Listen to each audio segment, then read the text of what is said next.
Nak faham COVID ni bukan susah. Nak faham COVID senang. Dia ada 2 pintu keluar dan 3 pintu masuk.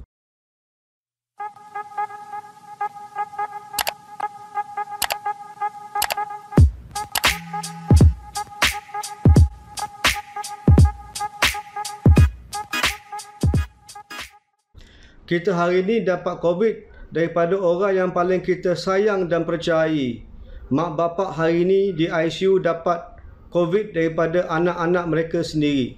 We are now getting COVID infection from the people that we care and we trust the most. Sedang kita letih dengan lesu dengan berbagai SOP dan polisi yang bertukar-tukar, COVID sudah tukar belang dia. COVID sekarang bukan sama dengan COVID dulu. Turtle ni dah jadi Ninja Turtle. COVID sudah tukar belang dia. COVID sekarang ni ada 3 ciri-ciri yang baru yang tak ada sebelum ni. COVID sekarang susah nak dikesan.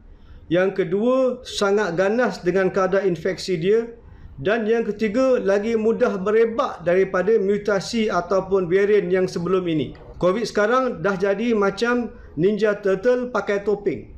Susah nak kesan. Okey, susah nak kesan. Yang peliknya sekarang, kalau buat swab hidung atau mulut, mungkin tak boleh nampak kesan COVID. Maknanya COVID ni dah pandai lindung diri dia daripada dikesan masa buat test. Dia masuk terus kepada paru-paru. Dulu dan sebelum ni, kebanyakan COVID akan menyebabkan demam, sakit tekak dan batuk. Maknanya demam dan sakit tekak adalah tanda-tanda awal penyakit COVID. Supaya kita pergi buat blood test, kita boleh buat swab, boleh kuarantin diri kita. Varian yang baru sekarang ni, mutasi yang baru sekarang ni tak menyebabkan sakit tekak dan batuk, tetapi terus masuk paru-paru. Kesan kedua mutasi ni, dia lebih ganas.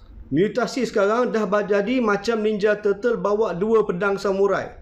Mereka lebih ganas, boleh masuk pada paru-paru kita dan kadar infection dan kadar inflammation di dalam paru-paru kita jauh lebih tinggi daripada sebelum ni. Dan kadar kematian daripada mutasi COVID yang baru sekarang lebih tinggi daripada sebelumnya. Akibat ketiga mutasi ini merebak cepat compare tu yang sebelum ni. Okey, dah jadi macam Ninja Turtle naik skateboard.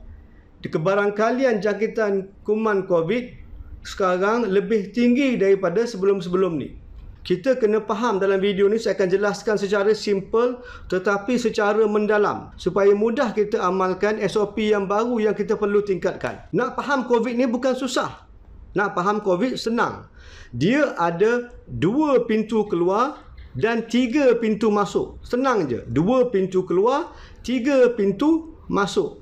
COVID ni keluar daripada orang pergi orang lain ada 2 pintu keluar saja. Satu hidung dan satu mulut. Okey. Jadi air hidung, air liur yang keluar daripada hidung ataupun mulut adalah source of infection, adalah sumber infection. Tak ada sumber lain. Okey. Dan pintu masuk COVID kena ke orang pula ada 3. Ada mata, ada hidung, ada mulut. Okey.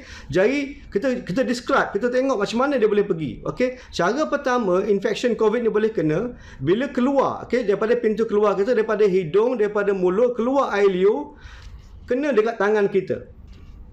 Masa kita korek hidung ke, korek gigi ke, jadi ada kuman COVID dalam tangan kita. Jadi kita salam dengan orang lain. Orang tu pula kena air liur daripada tangan kita pergi tangan dia, dia pula bawa tangan dia kepada pintu masuk.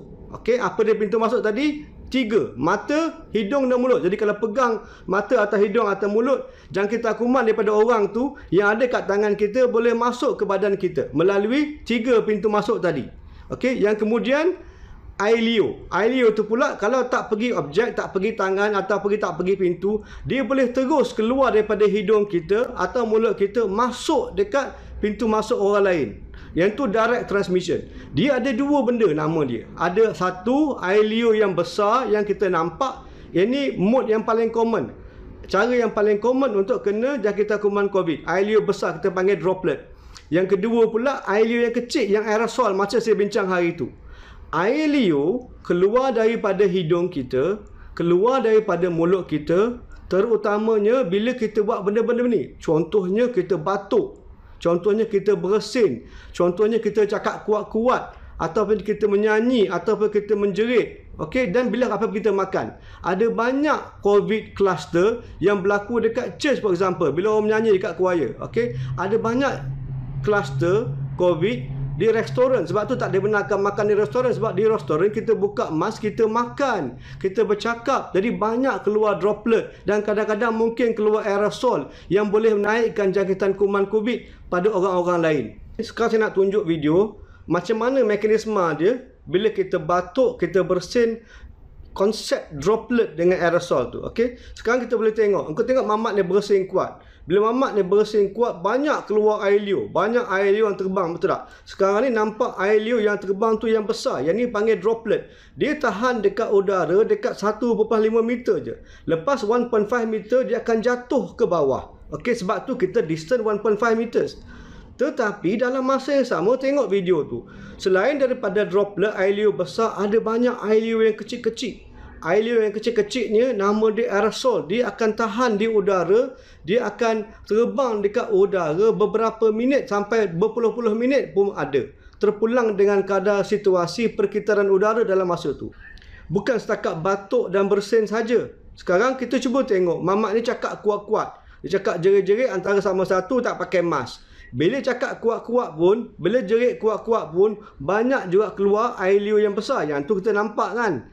Tapi banyak juga keluar aerosol ataupun air liur yang kecil-kecil yang ada kemungkinan boleh menyebabkan kadar infection walaupun dalam satu bilik dan jarak yang jauh. Okey, tengok balik video ni, nampak tak? Okey, dalam contoh video ni, satu bilik ada 10 orang.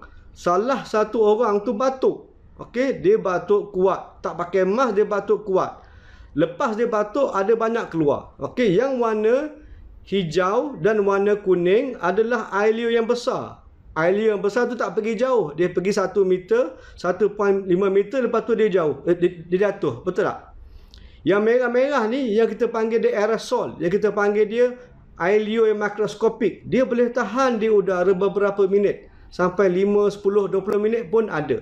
Tetapi, jarak dia bergantung dengan perkitaran udara dan bergantung dengan berapa ramai orang dalam bilik tu yang cakap-cakap. Tengok sekali lagi. Yang merah ni aerosol. Okey, dia boleh tahan dalam bilik sampai 20 minit. Jadi kalau classroom ke, tuition center ke, budak-budak takkan mask, tak pakai mask, dia batuk, dia bersin, cakap kuat-kuat, ada kemungkinan aerosol ni akan menyumbangkan kadar infection. Saya bagi tips sekarang. Tengok video ni. Apa yang berlaku dengan aerosol yang bintik-bintik hijau tu. Bila buka je pintu, bila buka je tingkap, semua aerosol tu akan perlahan-perlahan keluar dan hilang daripada bilik. Ini contoh apa yang saya akan bincangkan dalam video berikutnya. Macam mana kita nak kurangkan infection. Okay? Thank you.